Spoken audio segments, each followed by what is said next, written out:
Hey guys, in this video, I will show you how to sell your domain on GoDaddy. All right, let's begin. First, log into your GoDaddy account. Click on your username in the top right corner and select My Products. You will see a list of your domains.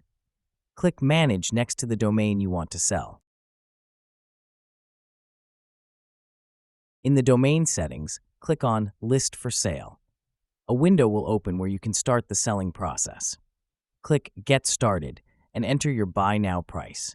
You can also enable a landing page to display the domain is for sale. If your domain gets traffic, enabling this is helpful. Next, click Publish Listing. GoDaddy will prompt you to create an account with Afternic, a marketplace owned by GoDaddy. Follow the steps to link your domain to Afternic.